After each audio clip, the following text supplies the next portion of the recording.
ACF condemns early 2027 campaigns, warns against hate attacks on northerners. Kano hit by water shortage as residents rely on private vendors. Benue displacement worsens as insecurity rises and aid dwindles. On the foreign scene, United Arab Emirates blocks arms shipment to Sudan Army as ICJ genocide case looms. Hello and welcome to Trust News Hour. I am Muhammad Kudu Abubakar. As political tensions simmer and insecurity continues to cast a long shadow over the nation, the Area Consultative Forum, ACF, has made it clear the loyalty of the North lies not with individual politicians or political parties, but with those genuinely committed to protecting the region's interests. At its high-level meeting in Kaduna, the forum expressed deep concern over persistent security challenges, political distractions ahead of the 2027 elections, and the treatment of northerners living outside their homes or home states. Trust TV's Bello Musa reports on a gathering that reflects the growing political consciousness in northern Nigeria and the call for real leadership over empty politicking. The report. In an atmosphere charged with urgency and reflection, members of the Area Consultative Forum converge in Kaduna to deliberate on the political, economic, and security concerns bedeviling northern Nigeria. But beyond talk, the gathering was a statement that unity, not division, must define the region's path forward. In his opening address, Chairman of the Board of Trustees, Hajj declared that the North would remain faithful not to personalities or parties, but to those who promote and protect its long-term interests. Conduct a detailed study and a review of policies, projects and programs embarked upon by the current government and determine how they have impacted the various parts of the country, particularly northern Nigeria. This is perhaps the best way to determine whether or not our interests are being sufficiently accommodated. Al-Hatu also sounded the alarm over the rising insecurity in the region, urging a more coordinated and sincere effort from security agencies. Equally troubling, he noted were the attacks on the northerners residing in the south, who are often targeted simply for pursuing their livelihood. We regret to observe that the situation, particularly that of insecurity in northern Nigeria, has not yet improved. Senseless killings have persisted in parts of Plateau, Borno, Benue, Niger, Zamfara, Kaduna, Sokoto, Katsina, Zamfara, and other parts of the north. The forum further condemned what it described as the injustice and marginalization of indigenous people in the Federal Capital Territory, calling for an urgent policy review to address their concerns. The indigenous people of the FCT have been forcefully driven away from their ancestral land and rendered landless and homeless through no fault of theirs. This injustice and the maltreatment of the indigenous people of the FCT Abuja call for an urgent review. As debates heat up ahead of 2027, the forum warned against premature political campaigns, describing them as a disservice to Nigeria's democratic stability. Instead, it called for a focus on governance and delivery of campaign promises. The meeting also featured presentations from strategic committees established to advise the forum. Former Minister of Interior Lieutenant General Abdurrahman Dambazo retired, and former IGP Muhammad Abubakar led the Security Committee, while ex-head of service Yala Ahmed and former SDF Babachir Lawal chaired the Peace and Reconciliation team. Former Kaduna State Governor Ahmed Makarfi headed the committee reviewing the proposed tax reform bills. The message is clear: the North is watching, and it will stand with those who serve, not exploit its people. Bello Musa, Trust TV News Kaduna. Across the Kano metropolitan area, access to pipe-borne water is fast becoming a luxury enjoyed by only a few, as many commuters are now disconnected from the once functional tap water network. The situation has been worsened by years of improper planning, infrastructure decay, and persistent vandalism, which have led to the gradual collapse of water supply systems. The report.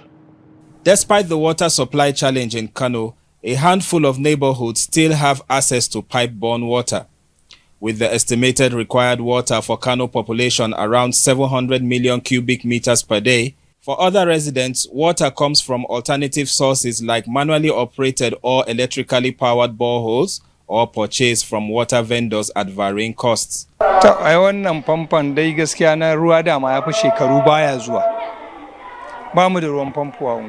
These taps have not supplied water for several years, so we don't have pumped water in this area. The supply stopped about 10 years ago. This borehole was installed as a voluntary charity. Whenever the person who installed it turns on his electricity, people in the area can now fetch water. So in a short while, you see them collecting water here, and sometimes we even collect water twice a day. There's a serious water problem, and several areas have no access to water. As a result, they rely on us water vendors here in Sulegaya, Bompai area. We supply water even as far as Giginyu sometimes, and then we also supply to places like Gama and other places within Brigade area. A recent inspection of key water treatment and distribution plants revealed a grim picture as critical machinery dating as far back as the 1930s has been stolen. Others have either been stripped off by scavengers or rendered inoperable due to decades of disrepair. According to the State Commissioner for Water Resources, Haruna Dogwa, Kano's water sector has suffered immense losses. However, he says the government is committed to a major overhaul of the system. All our water treatment facilities, if they operate maximally, that is 100% capacity, we will only be able to produce about 250 million cubic meter of water per day. So you can even see from there the gap has already been created. And that notwithstanding, we also inherited a reliable structure of water. I've told you earlier on, the intake 6 that has the capacity of taking from the main water, from the main body of the water, 350 million cubic of water per day was vandalized by the new administration. The Chalawa, Tambrawa, and Tambrawa water that are either have so many capacities of taking water were already in bad shape. The intake 1 was the first water work, which has a capacity of 20 million cubic of water per day, is also out of use. So you can see the gap there. So that will say the government is doing all it will, trying all it will to make sure that the water stream has improved, and we are improving, and by the grace of God, very soon people will start to see the result. The Kano state government says it's targeting provision of up to 750 million liters of water daily, an ambitious plan that comes with a substantial financial burden. Beyond funding, other persistent challenges threaten the state's water infrastructure, including illegal sand mining and vandalism. Abdulaziz Ibrahim, Trust TV News, Kano. A midnight fire on Wednesday morning left hundreds of traders in despair at the Jos main market, also known as Terminus Market in Plateau State. The fire engulfed a market section where traders resettled after the government chased them away from the roadside last year. In this section in contention, traders sell used clothes, popularly called guanjo or okirka, shoes and baby clothes in stores constructed with wood and zinc materials. Reports say the fire began late Tuesday night and raged until early Wednesday morning as traders tried to salvage their goods. The cause of the fire is yet to be determined, as at the time we filed this report.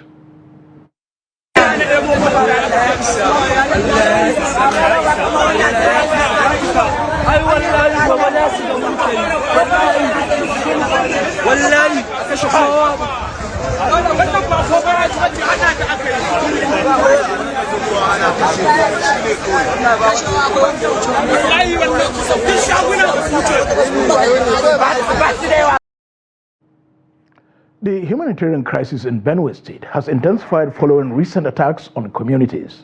Visits to internally displaced persons, IDP camps, reveal a surge in population and the emergence of new settlements.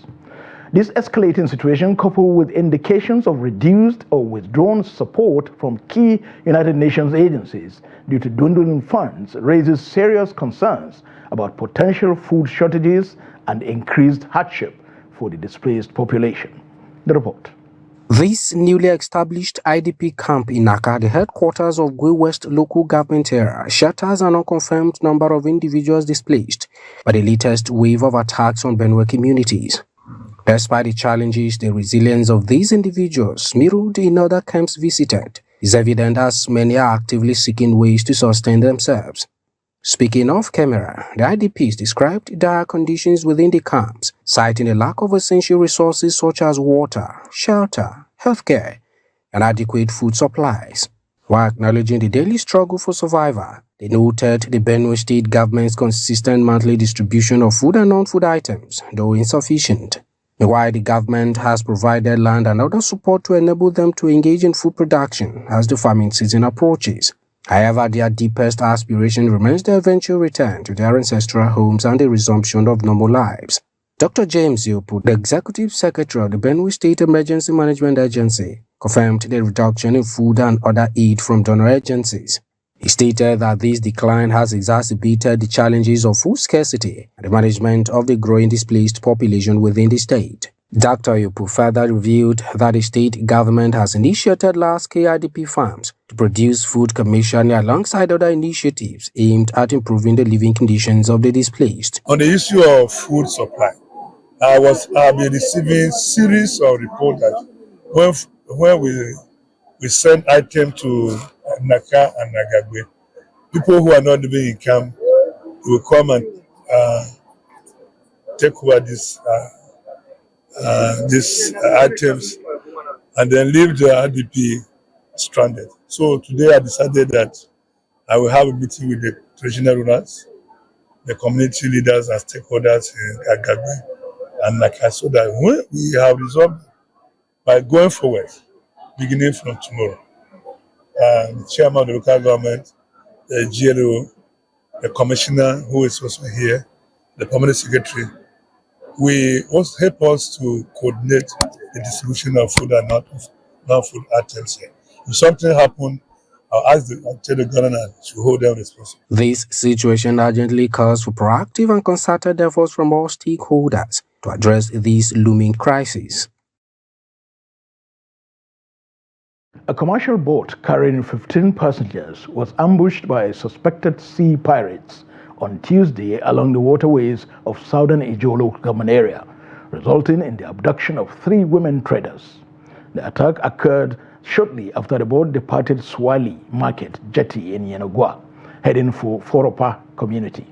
According to a source privy to the unfortunate development, the pirates struck immediately after the boat passed Lobia community, a non-transit point along the route. 12 passengers were reportedly robbed of valuables before being released, while 3 other passengers were abducted. A source who spoke on condition of anonymity confirmed the incident, stating that the victims were well-known petty traders who regularly plied the route. Troops of 6th Brigade Nigerian Army and Sector 3 Operation Whale-Stroke, deployed at Ford Operating Base, Wukari, have foiled a kidnap attempt and rescued victims unhurt. This follows a distress call from chairman of the Wukari local government area regarding an attack on suspected travelers along the Wukari-Kente road. In a swift response, the troops launched a prompt rescue operation to the area. Upon arrival at the scene, the troops discovered an abandoned white Toyota Hilux vehicle with a flat tire by the roadside. Shortly after, 6 individuals emerged from the nearby bush unharmed and identified themselves as the occupants of the vehicle. They revealed that they were en route from Yola to Lafia when armed men suspected to be kidnappers or armed robbers launched an attack from the rear of their vehicle, forcing them to flee into the bush for safety. After securing the area, the troops assisted in fixing the damaged tire and ensured the travelers continued their journey safely.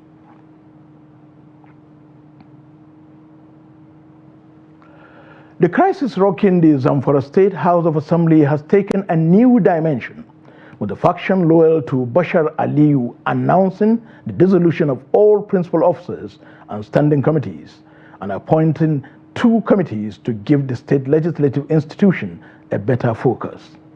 The factional speaker, Bashar Aliyu, made the announcement shortly after their plenary sitting this Wednesday, held in Gusau, the Zamfara state capital. The 2 standing committees reconstituted were those of Ethics and Privileges and Works and Infrastructure, to be chaired by Masama and Bashir Sarikin Zango. Also, the House resolved to file all financial misappropriation reports against the dissolved House principal officers to the EFCC and ICPC in order to recover public funds. Under matters of urgent public importance during the sitting, the state lawmakers condemned what they called lopsided appointment of permanent secretaries by the present administration in Zamfara state.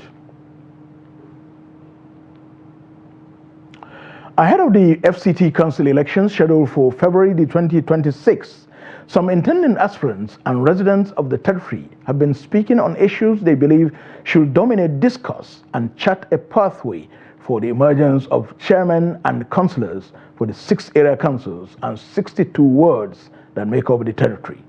Such issues, they said, include, but not restricted to, multiple taxation as well as the continuous strike by teachers of public schools in the Federal Capital Territory.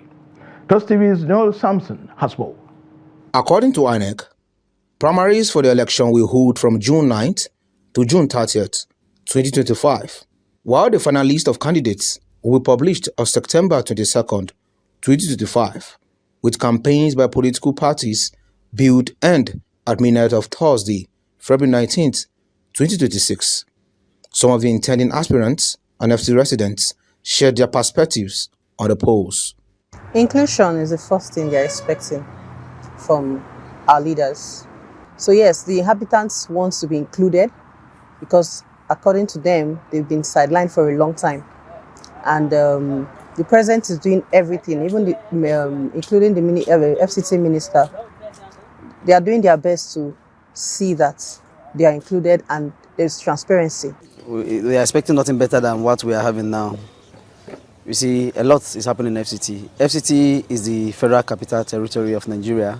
It's supposed to be more or less like a pilot, a model to other states in Nigeria. This is the focus, this is the epicenter of the country. We need what we need for this country. May God give us fearing person, where at least if we enter, make you remember us, remember our children. See all the primary school children, they are at home. For how many years now, so they just stay for home. Small time strike, small time they will deceive their teachers that they should go back. They will say to them, when they go back, nothing like that. For the electorates, I expect them to choose or to select or to elect a credible candidate that will come and take FCT area council to the next level. Others drew attention to issues such as the state of the infrastructure, multiple taxation, continuous teacher strike, among others, as those to be addressed by those who will eventually emerge. We are really not happy what's going on with FCT education. The teachers are not motivated, the infrastructures are gone, there's nothing to even see. Pupils are sitting down on the floor. If I said I'm waiting for them to come and implement the minimum wage, then a number of teachers could no longer afford to cater for themselves. With the biting economic in the nation, the teacher needs to be paid. Even this month, a lot of teachers are expecting the minimum wage to be implemented, but there is no hope. If you go to our health centers, you will see some there are structures, but no personnel to work in them. Our security also have to be improved because here in the FCT too, we still have cases of kidnap. Like in the Barrier Council, which I'm contesting for, we have cases of kidnapping. Even as close as Dusi, which is close to town. At the time we have incident where some persons were killed because of issue of kidnapping. Different organizations coming to collect the same tax with different names and different titles. So to me, I think there's something needs to be done concerning the multiple taxation. We are supposed to have a uniform body instead of AMAC, Buhari Area Council, this one collecting tax. It becomes a burden to the citizen. With FCT Area Council's poll providing a rehearsal stage for the 2027 elections, because the nation's capital is a microcosm of the country, a win or lose imply acceptability or rejection of each of the parties, hence the importance of the elections. Noel Samson, Trust TV News, Abuja. The Court of Appeal sitting in Calabar, Cross River State, has affirmed the conviction of Peter Ogban, a professor of soil science at the University of Calabar, for manipulating election results. Professor Ogban was sentenced to 3 years in prison and fined 100,000 naira by the Akwa Ibom High Court in March 2021 for altering the results of the 2019 senatorial election in favor of the All Progressives Congress, APC. Reports say the appellate court upheld the conviction and 3-year prison sentence handed down by the trial court. Professor Ogban, who served as the returning officer in the Akwa Ibom Northwest senatorial election, was found guilty of announcing false election results in favor of Godswill Akpabio, the then APC senatorial candidate. The recent development follows a similar case where Ignatius Uduk, a professor of the University of Uyo, was sentenced to 3 years imprisonment for falsification of election results. Professor Uduk was convicted for publishing false election results related to the 2019 State House of Assembly elections in Akwa Ibom Northwest. The senator representing Abia North Senatorial District, Oji Uzo-Kalu, has cautioned opposition leaders against demarketing the country in the name of politics. Posting on his Facebook page, the former Abia State Governor and key supporter of President Bola Tinubu said politicians should stop going abroad to speak ill of Nigeria, as it will reduce the foreign investments that may come into the country. His comments come after Peter Obi last week was reported at Johns Hopkins University to have allegedly said that Nigerian politicians pay youths 20,000 naira to insult those advocating for their future on social media.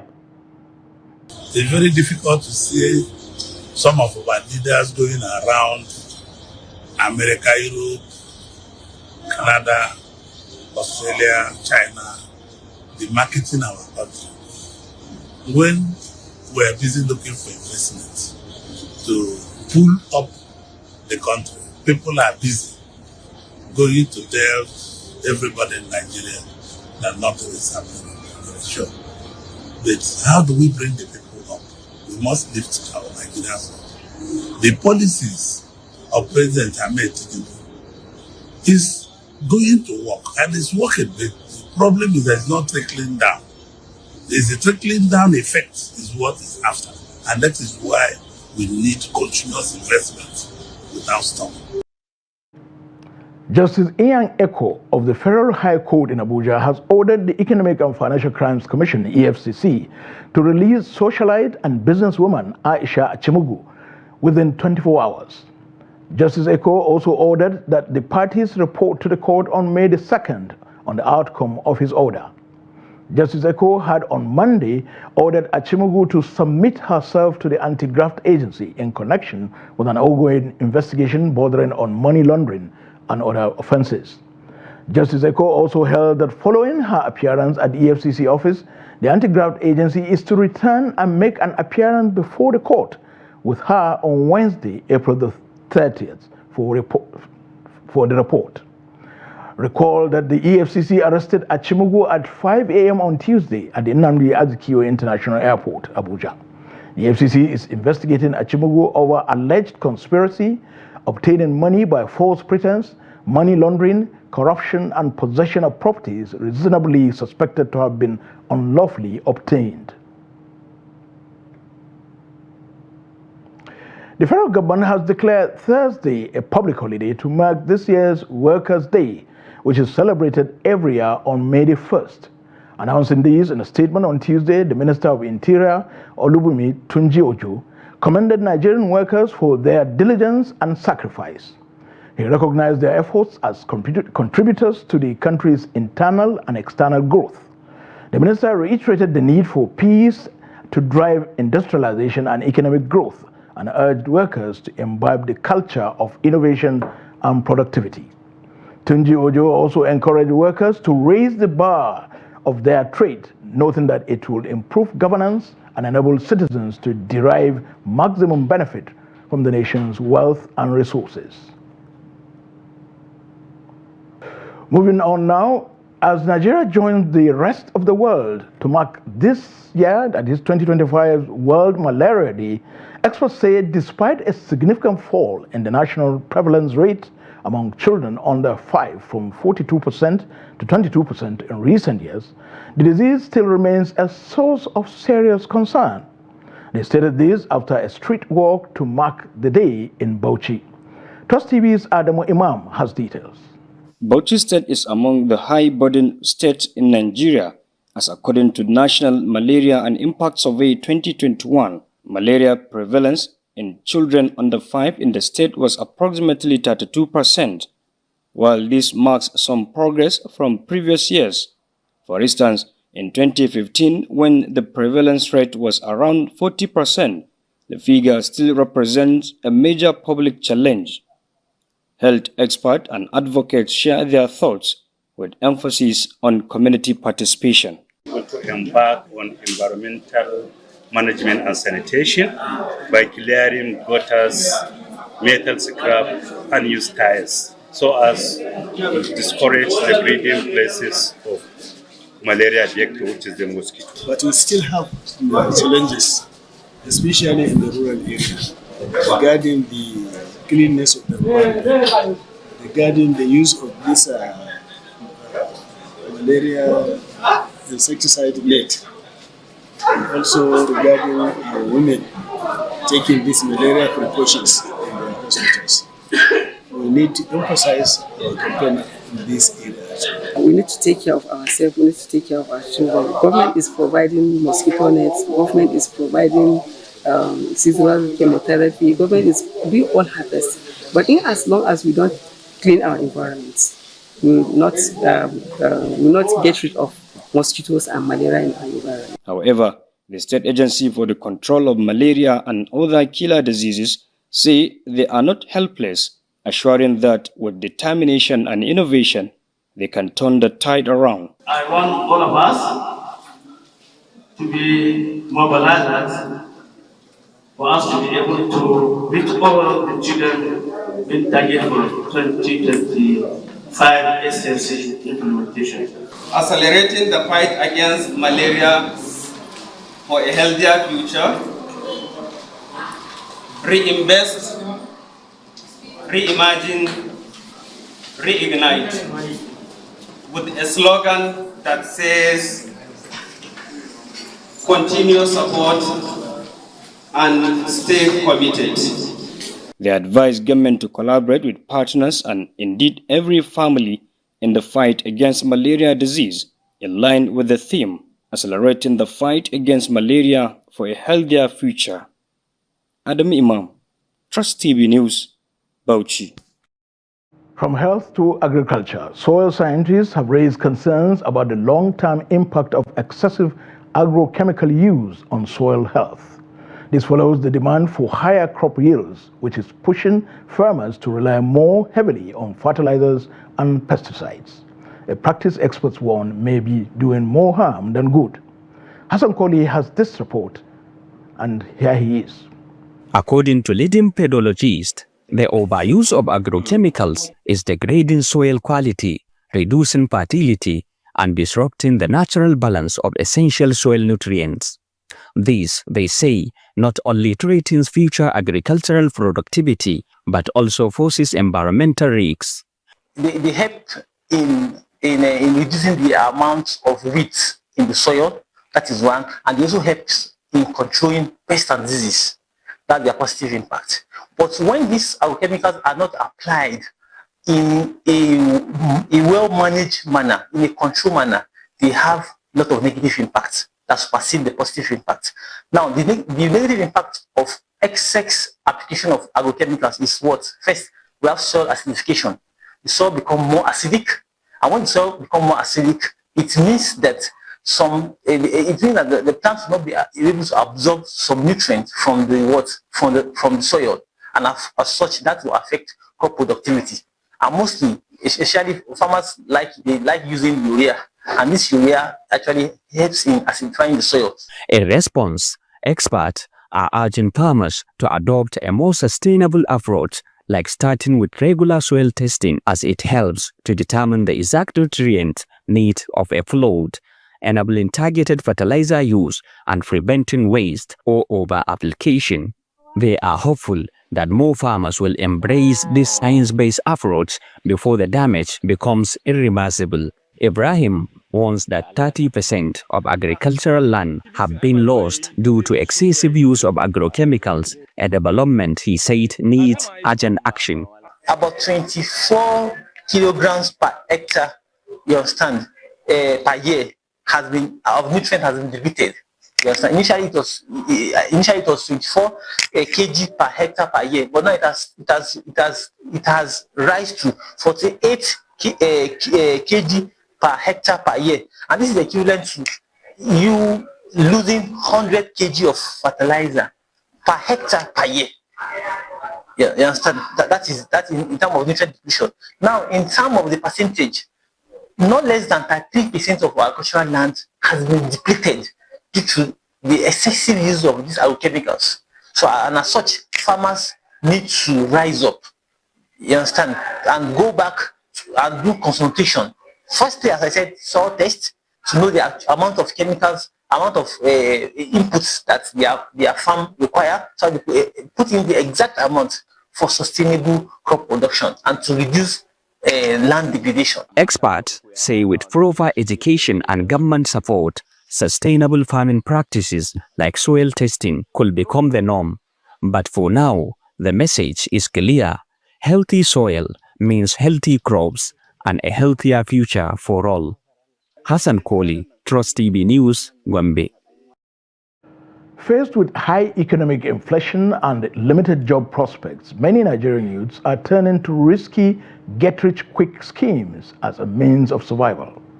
This desperation has made particularly vulnerable to fraudulent online ventures. To address the trend, Lagos residents are urging the federal government to prioritize the creation of more legitimate employment opportunities for youths. Victoria Tokolo's report is presented from our studio.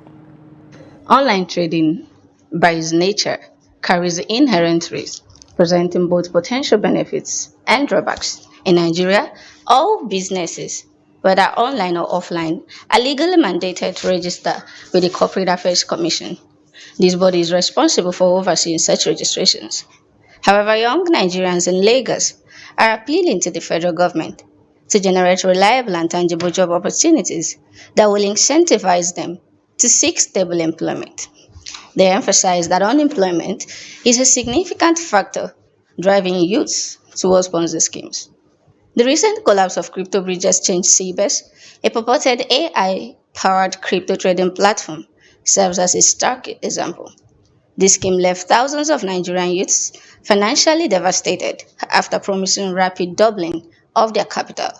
Cbs vanished with users' funds, wiping out savings ranging from 500 to 2 million naira per person. What I see there, all this company can come for all the way for anywhere they come and do some cities in Nigeria, which is it doesn't happen in some country.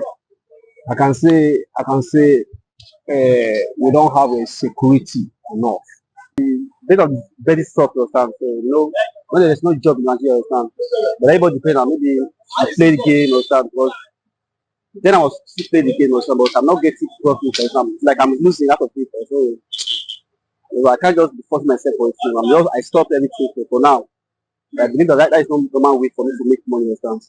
So I believe that this when you should have life in this life or something, God will do everything for you. So people are so impoverished in this country, and everybody is looking for fast money. We have gotten to a point in this country where everybody don't want to work. Everybody just looking for fast money. That is why people fall victim of this Ponzi.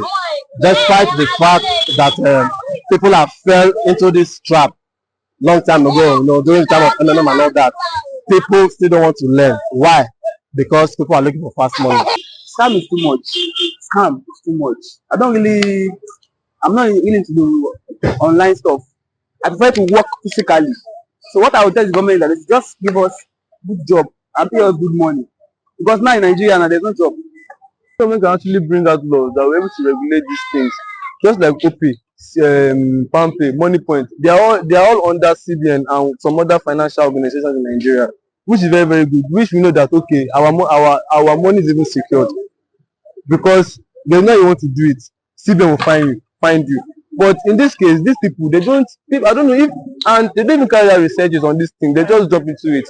CBS represents just the latest in the concerning pattern of Ponzi schemes that have ensnared Nigerian youths, with at least 10 major schemes emerging in the last decade. Each promised unrealistic returns, often preying on those most affected by economic hardship and collectively caused losses amounting to billions of naira. To effectively combat Ponzi schemes in Nigeria, the government must prioritize the creation of meaningful job opportunities for young people.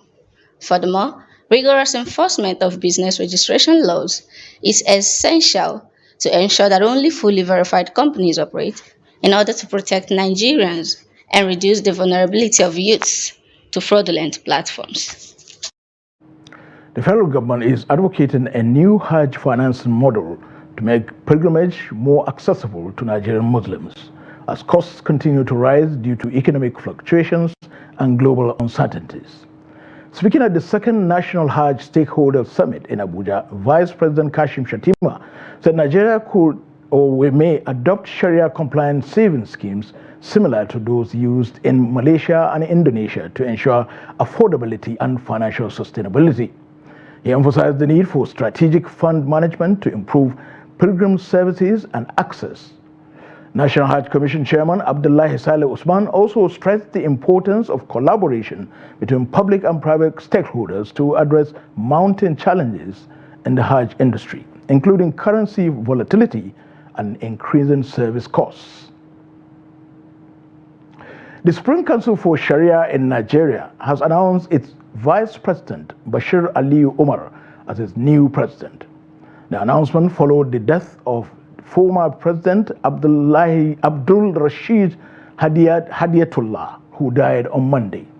A statement signed by the Secretary General of the Supreme Council for Sharia, Nafi Ubab Ahmed, described the death of Sheikh Hadiyatullah as a great loss not only to the Council, but to the entire Muslim Ummah in Nigeria and beyond. While praying for Allah subhanahu wa ta'ala to forgive his shortcomings and grant him Jannatul Firdaus, Nafi Ubab Ahmed noted that Dr. Bashir was appointed in accordance with the Constitution and established procedures of the Council.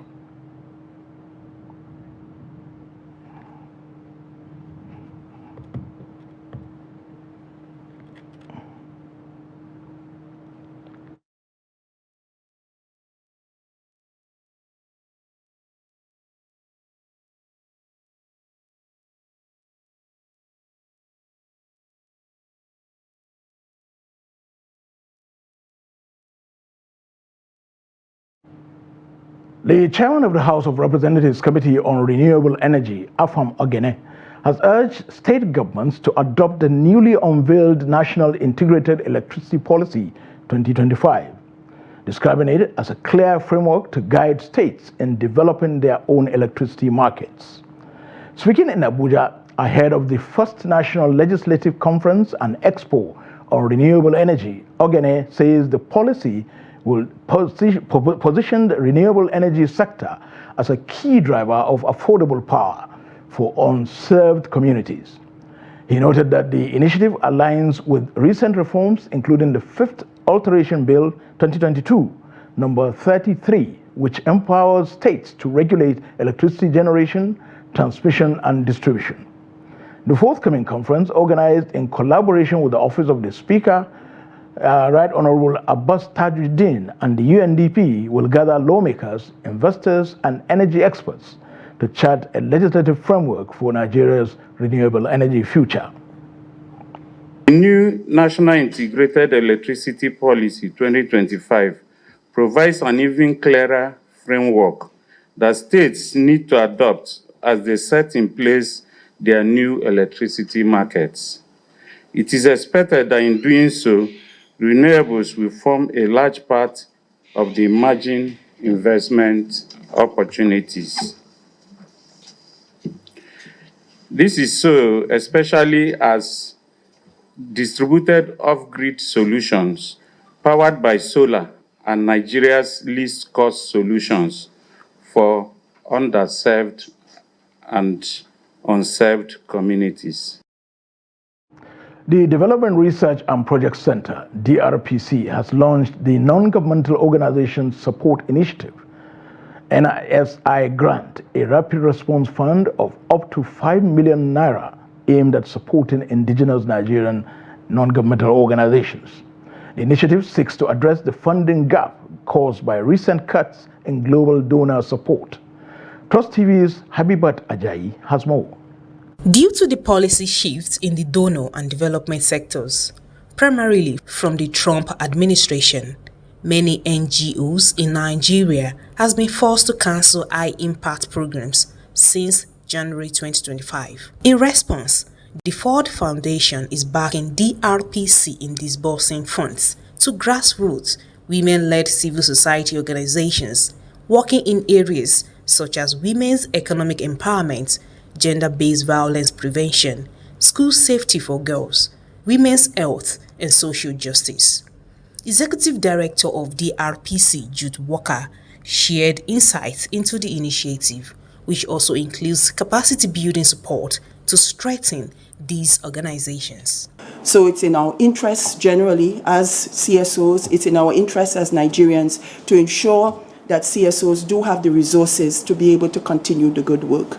So in response to the conjuncture, the funding gap that we have seen, the DRPC has taken it upon itself, not just to provide funding, seed funding to CSOs, but training and capacity building, which we have been doing for over 30 years. So with the initiative, the NSI, NGO Support Initiative, local NGOs can apply for a grant of up to 5 million naira to execute a project in 3 months. The process of application, selection, and award is an objective one based on performance, past performance, based on filling the criteria that we have put out there.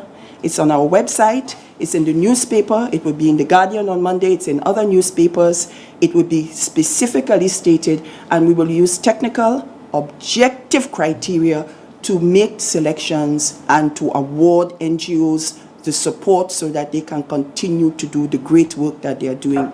Civil society representatives at the launch applauded the initiative, calling it timely and impactful. Coming at a time where funding is drowning for the civil society organizations, especially for grassroots organizations, who most of them have had to close their offices due to lack of funding for them to keep up the work that they are doing. The NSI, it's a laudable one, and it's a welcome development. You know, the grassroots are being neglected, and nobody's even paying attention to them. So this initiative by the DPRC is a welcome development, and we hope that, you know, with the launch, every one of us will take it down to the grassroots and see that women-led organizations are helped and then encouraged to come on board to apply for the grants. They emphasized that the NSI grants will empower local NGOs to better implement their programs and drive meaningful change across Nigerian communities. Habibat Ajayi, Trust TV News, Abuja. You're still watching News Hour on Trust TV. We will return shortly. Don't go away. To business now, African Airlines experienced a 3.3% year-on-year increase in passenger demand in March 2025. However, the region's load factor stood at 70.1%, the lowest among all global regions. The data was obtained from the International Air Transport Association, IATA, Global Passenger Traffic Report for March 2025, released on Wednesday. The demand increase is a sign of continued recovery in Africa's aviation sector. Yet, the low load factor indicates that airlines are still grappling with challenges in filling or filling available seat capacity. Capacity in the region rose by 3.5% year-on-year, slightly surpassing the growth in demand. Globally, total passenger demand rose by 3.3% year-on-year in March, while capacity expanded by 5.3%. This led to a system-wide load factor of 80.7%, down 1.6 percentage points compared to the same period last year. The Federal Competition and Consumer Protection Tribunal has dismissed a settlement agreement between Coca-Cola Nigeria Limited and the agency over a 186 million mislabeling penalty. The FCCPC had accused Coca-Cola of deceptive labeling and marketing of its original taste and less sugar products in violation of consumer protection laws. The tribunal, led by Justice Thomas Okosu, delivered the ruling on April the 30th after the commission withdrew the penalty. Coca-Cola had earlier appealed the fine, arguing that its product descriptions were not misleading. However, the FCCPC maintained that the labeling violated Section 116, subsection 3 of the FCCPA and misled consumers about sugar content and product formulation. On the international scene, the United Arab Emirates on Wednesday announced it had intercepted a weapons shipment allegedly intended for the Sudanese army, just days before the International Court of Justice is set to rule on Sudan's case, accusing the UAE of supporting the rival Rapid Support Forces, RSF. According to the Attorney General Hamad Saif al-Shamsi, UAE security forces arrested members of a network involved in unauthorized arms brokering during an inspection of a private aircraft carrying roughly 5 million machine gun rounds. Among those implicated are former Sudanese intelligence chief Salah Ghosh, a former advisor to the finance minister, a political ally of Army Chief General Abdel Fattah al-Burhan, and several businessmen. The suspects reportedly disguised arms transactions as sugar imports using fake invoices. Investigators say the deal was sanctioned by Sudan's Armed Forces Armament Committee, chaired by Burhan and his deputy Yasser al-Attah. Authorities also seized $2.6 million in proceeds, including Ghosh's alleged share. The Swedish police on Wednesday arrested a man linked to the shooting that claimed the lives of 3 persons and injured several others the previous night.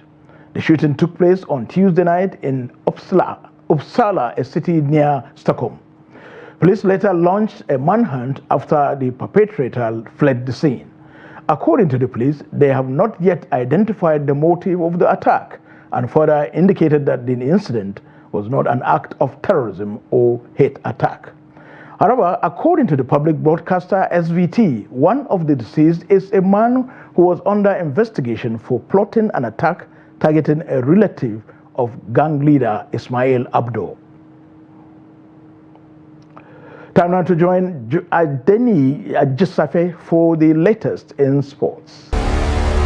Team Nigeria recorded outstanding achievement at the 9th edition of Crown Prince Moulay El Hassan International Para-Athletics Championship in Marrakesh, Morocco, which served as 2025 World Para-Athletics Grand Prix. Team Nigeria claimed 4 gold medals through efforts of Goodness Chimeze in shot put, discus and javelin, winning gold medals in all 3, while Iyazi Njideka also secured gold medal in shot put. Meanwhile, the National Sports Commission, while congratulating the athletes, reaffirmed commitment to support para-athletics in achieving greater heights in future international competitions.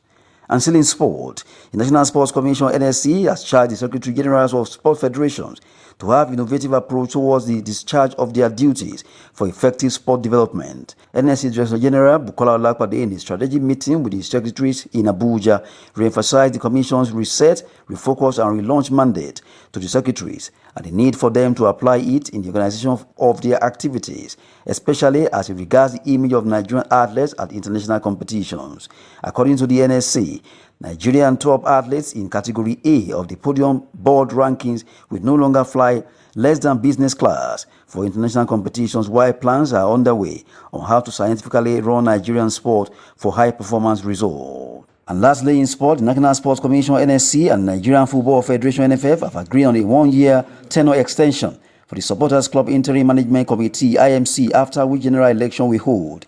The decision reached after a meeting held by the Director General of the NSC, Bukola Olakpade, and stakeholders of the various factional supporters groups. The NSC and the NFF agreed that the IMC, led by Prince Vincent Okumagwa, will not stay beyond the agreed 1 year in office before election is conducted, with no member of the current IMC taking part in the general election holding in 2026. That's Sport News. I'm Adeni Ajishafe. And that concludes this Wednesday's edition of News Hour on Trust TV. Do not forget to follow us across all our media platforms, including our YouTube live stream, for more news.